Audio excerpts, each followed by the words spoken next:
जय हिंद।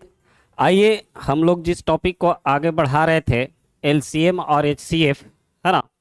एलसीएम और एचसीएफ हम लोग पढ़ रहे थे, उसको आगे बढ़ाते हैं, देखते हैं कि उससे किस तरह से क्वेश्चन पूछा जाता है। उसी पे हम लोग चर्चा करते हैं आज। ठीक है, क्या पढ़ रहे थे? तो एलसीएम एचसीएफ,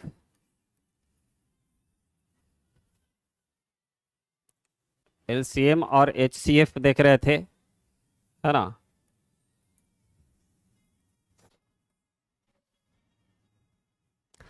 देखिए, अब इसमें किस तरह से क्वेश्चन पूछा जाता है। एक क्वेश्चन हम लिखते हैं, है ना। देखते हैं कि वह छोटी से छोटी संख्या बतावें बतावें जो क्या रख दें, 6, 9, 12 से पूर्णतः विभाजित हो जाए, विभाजित हो जाए। देखिए, जब हम लोग एचसीएफ और एलसीएम की बात कर रहे थे, उस समय हमने सीधे लिखा था कि चलिए 2 है, 4 है, 6 है, 8 है, इस तरह से। और हमने कहा था कि एलसीएम निकालने का जो सबसे बेस्ट तरीका है, वो एलसीएम में आपको ये बड़ा वाला देखना है, तो बड़ा वाला देख लीजिए। तो 2 से कट रहा है, 2 से कट रहा है, 4 से कट रहा है, लेकिन 6 से नहीं कट रहा है। तो क्या इसको हम लोग गुणज करेंगे। तो यदि 16 करते हैं तब पर भी ये दोनों से कटता है, लेकिन 6 से नहीं कट रहा है। यदि 24 करते हैं, 8 या 24 करते हैं, तो इससे भी कट जा रहा है, 4 से भी कट जा रहा है, 6 चौ 24। इसका मतलब जो 24 था ये हमारा एलसीएम था। याद कीजिए परिभाषा में क्या कहे थे। परिभाषा कहता है एलसीएम का कि वह छोटी से छोटी संख्या ज्ञात कीजिए जो दी गई संख्याओं से पूर्णतः विभाजित हो जाए। यही इसका परिभाषा था। बस जो हमने इस बात को देखा अभी, ठीक ना, वही क्वेश्चन है। ये सिर्फ लैंग्वेज जो है वो लैंग्वेज में लिख दिया है और कह दिया है कि 6, 9, 12 से पूर्णतः विभाजित हो। इसका मतलब हमको से क्या पूछ रहा है, सीधे सीधे वो एलसीएम ही पूछ रहा है। तो इसको देख लीजिए, 6 है, 9 है और 12 है। अगर इसका हम लोग एलसीएम निकालते हैं तो एलसीएम में क्या करते थे, सबसे बड़ा वाला को देखते हैं हम लोग, है ना। तो 6 से तो ही कट जाएगा, लेकिन 9 से नहीं कटेगा। तो 12 दूनी यदि 24 करते हैं, 24 6 से कटेगा, 9 से नहीं कटेगा। यदि 12 या 36 करते हैं तो 6 से भी कट रहा है और 9 से भी कट रहा है। इसका मतलब 36 वह संख्या है, 36 वह संख्या है जो 6 से भी कट जाएगा, 9 से भी कट जाएगा और 12 से भी कट जाएगा। यही इसका हमारे पास आंसर है ना। देखिए, अब इस तरह के क्वेश्चन में एक और बात लिखता है, कहता है ना कि वह छोटी से छोटी संख्या बताइए जो 6, 9, 12 से विभाजित तो होता है, लेकिन कोई भी अंक, लेकिन चलिए चलिए 5 कर देते हैं। 5 शेष रह जाता है, शेष रह जाता है और बच जाता है, शेष रहे, है ना। इस तरह का क्वेश्चन पूछा जाता है एग्जाम में। जो लैंग्वेज में करके पूछता है वो बिल्कुल इसी तरह का पूछता है कि वह छोटी से छोटी संख्या हमको बता दीजिए जो इतना इतना से पूर्णतः विभाजित हो जाए, और 2 है, 4 है, इस तरह से कि 5 है, 6 है, इतना शेष भी बच जाए। तो देख लीजिए, इसमें कुछ था नहीं, हमारे पास क्या था, 6, 9 और 12। 12 का एलसीएम जो हमने निकाला था वो क्या था, 36। ठीक है, अब सोच करके देखिए, क्वेश्चन में कहा है कि ये छोटी से छोटी संख्या तो हमको मिल गया क्वेश्चन के अनुसार, लेकिन उसने कहा है कि 5 शेष बच जाए।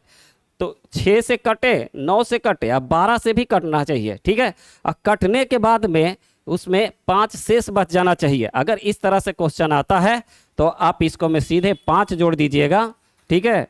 तो 36 और 5 41, ये हमारा इसका आंसर हो जाएगा, है ना। इस तरह से क्वेश्चन पूछे जाते हैं एग्जाम में। और इसको और एक देखते हैं। देखिए, यदि कहता है कि वह छोटी से छोटी संख्या हमको बता दीजिए जो 6, 9, 12 से पूर्णतः विभाजित हो जाए, लेकिन और या लेकिन कुछ भी लिखेगा वहां पे, और वह,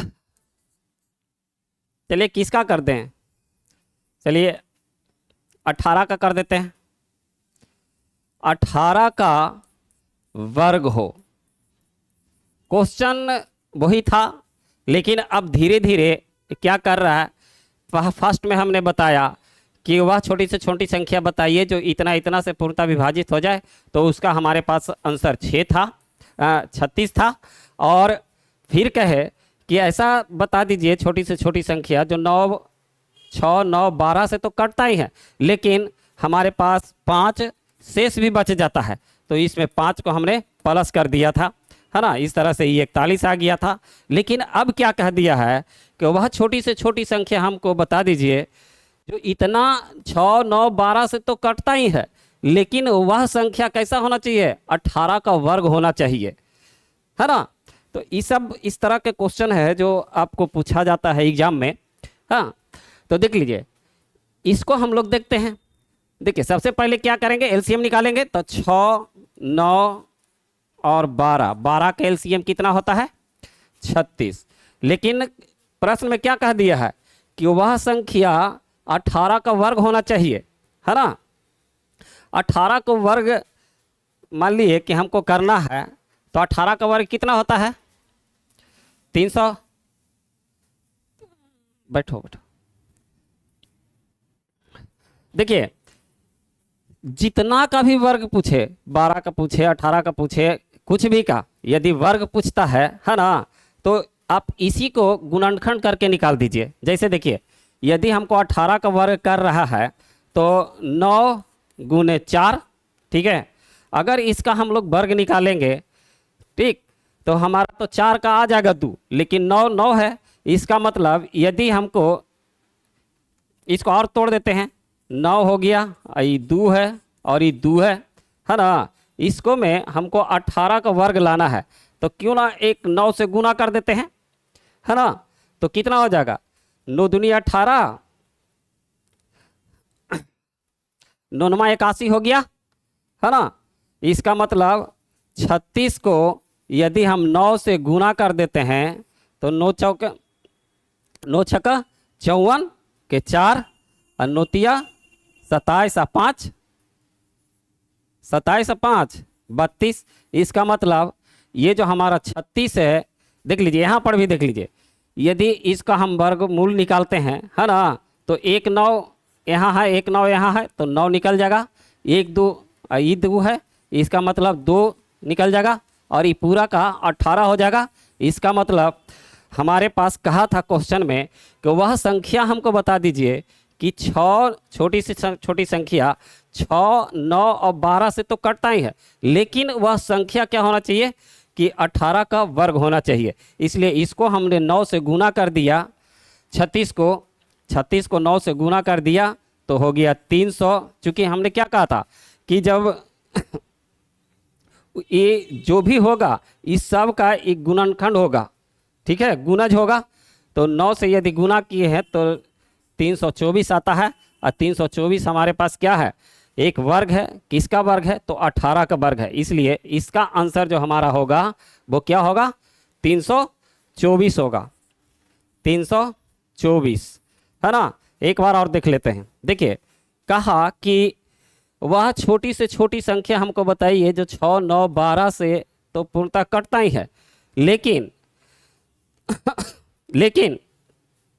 वह संख्या 18 का वर्ग होना चाहिए।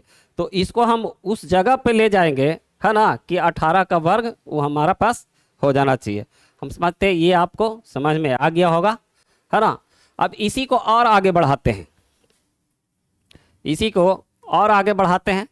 अब कह रहा है कि देखिए वह छोटी से छोटी संख्या तो हमको बताइए ही, लेकिन उसका, इसी में लिख देते हैं, लेकिन जो उसका अंतर जो है,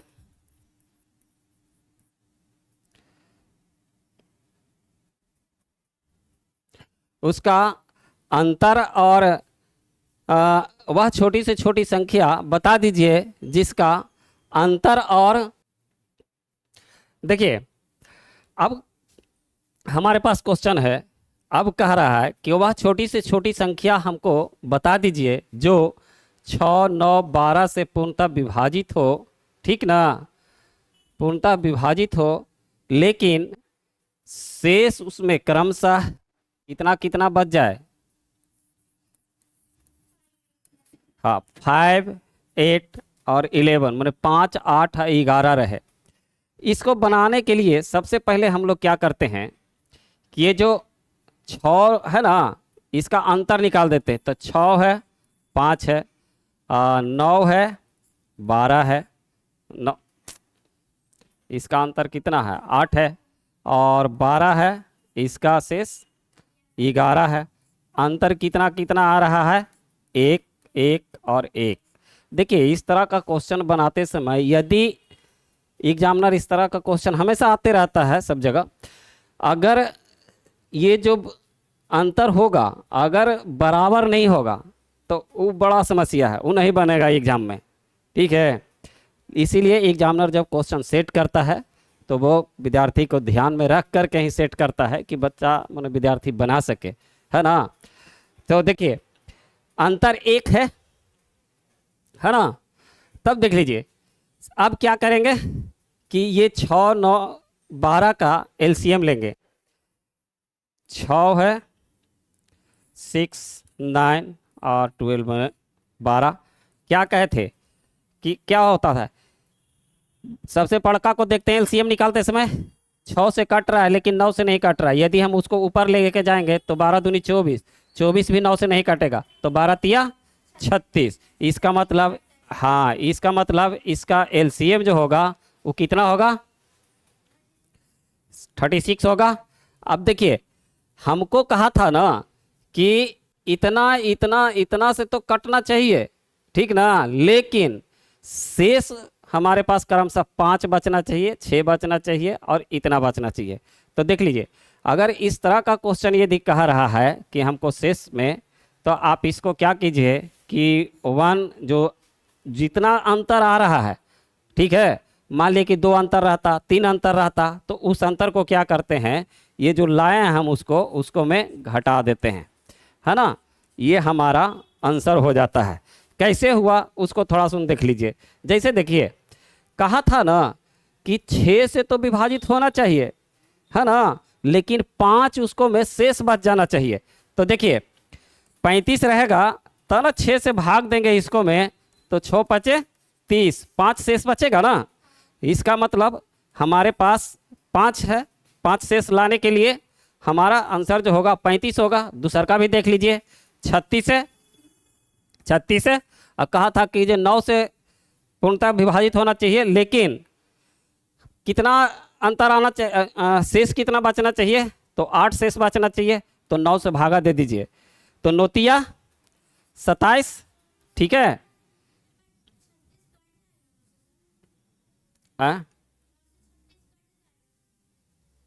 ओह 36, 36 कहाँ से हमने लिख दिया, देखिए 35 ना हमारे पास है, जो घटा करके जो लाए हैं वो 35 ना है, तो ये 35 है।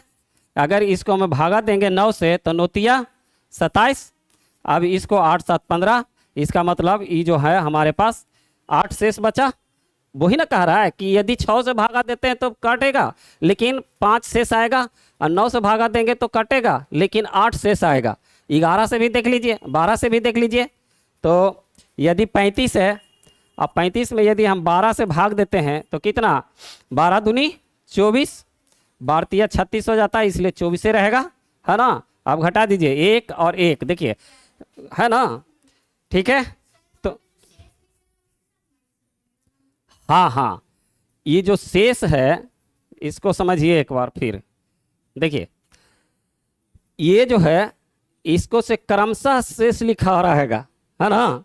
तो जो क्रमशः है तो 6 है ना, 9 है और 12 है। इसने कहा था कि क्रमशः इतना इतना होना चाहिए, है ना। तो ये 5 है, ये 8 है और ये 11 है। सभी का अंतर कितना हो जाएगा? एक हो जाएगा। इसका एक एक तब नहीं बनेगा, उसका बहुत लंबा प्रोसेस है, समझे। तब आप उसको में हाथ मत डालिए, वो पूछेगा ही नहीं, ठीक है। तो इस तरह से 4-5 टाइप हमने देखा, है ना। इसको समझ गए।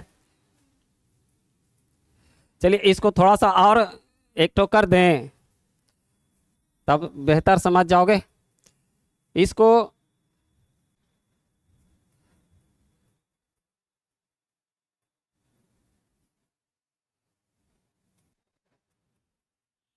इसको कोई और अंक ले लेते हैं। चलिए ले लेते हैं 15 ले लेते हैं, है ना। चलिए 20 ले लेते हैं और एक और कुछ ले लेते हैं 25, इस तरह से। और कहा कि 14 क्रमशः 14 शेष बचेगा, 19 शेष बचेगा और 24 शेष बचेगा। यही क्वेश्चन है, बिल्कुल वैसा ही है। सबसे पहले क्या करेंगे कि इस सब का अंतर कितना है इन दोनों का। तो देखिए 15 है और 20 है, 25 है ना।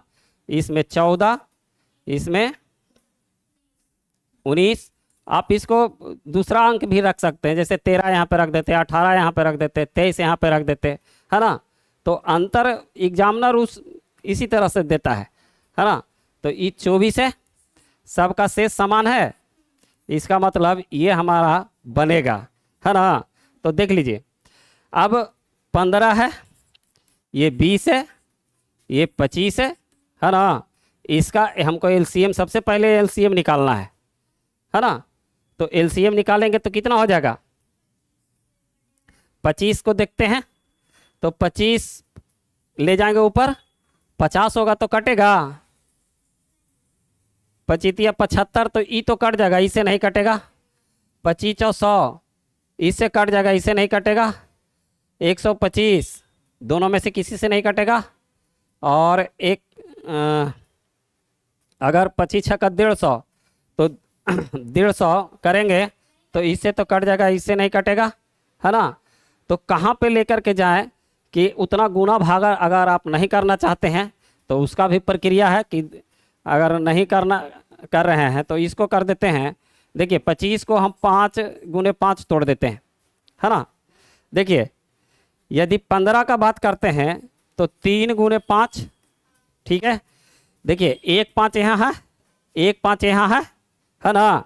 इसलिए ये 3 नहीं है तो 3 यहाँ पे लिख देंगे, ठीक है।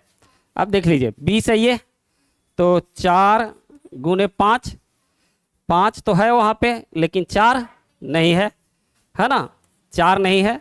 अब गुना कर दीजिए, 5 चौके 20, 20 या 60 और 6 पचे 30, है ना। माने 300 आएगा। देख लीजिए 300 है जो सबसे कट जाएगा, है ना, सबसे कट जाएंगे। तो और क्या करना है, ये जो शेष आया है उसको हमको इसमें माइनस कर देना है ना। तो क्या हो जाएगा? 299 हमारा आंसर हो जाएगा। भाग करके भी देखिएगा तो इस सब को जितना सारा, जैसे 15 से यदि भाग दीजिएगा उसको में 299 में, है ना, 299 है, इसको मैं 25 से भाग दे दीजिए, सबसे आसान। तो 25 से भाग देंगे तो एक मरतबे लगेगा कितना? 49 बचेगा। अब एक मरतबे फिर लगेगा, एक ही मरतबे ना लगेगा, नहीं तो 50 हो जाएगा ना। तो 24, देखिए कहा था ना कि अगर काटते हैं, है ना, काटते हैं इतना इतना, तो कह रहा था कि छोटी से छोटी संख्या बताइए जो इतना इतना से तो कटना चाहिए, लेकिन शेष क्रमशः इतना इतना और इतना आना चाहिए। तो देखिए शेष आ रहा है ना इतना, है ना, तो हमारा आंसर क्या हो जाएगा 299। इस तरह का क्वेश्चन एग्जाम में पूछा जाता है ना। कौन सी?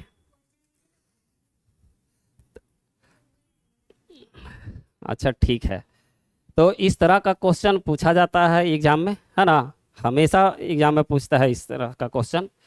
कल हम लोग देख लेंगे कि 2 अंकों 3 अंकों की बड़ी संख्या, 4 अंकों की बड़ी संख्या, 4 अंकों की बड़ी संख्या, 3 अंकों की बड़ी संख्या, 3 अंकों की छोटी संख्या, 4 अंकों की छोटी संख्या, और घंटी, और जो घंटी से संबंधित जो प्रश्न आते हैं, या तो बत्ती से संबंधित जो प्रश्न आते हैं, रनिंग से संबंधित जो प्रश्न आते हैं, उसका टाइप हम लोग कल देखेंगे।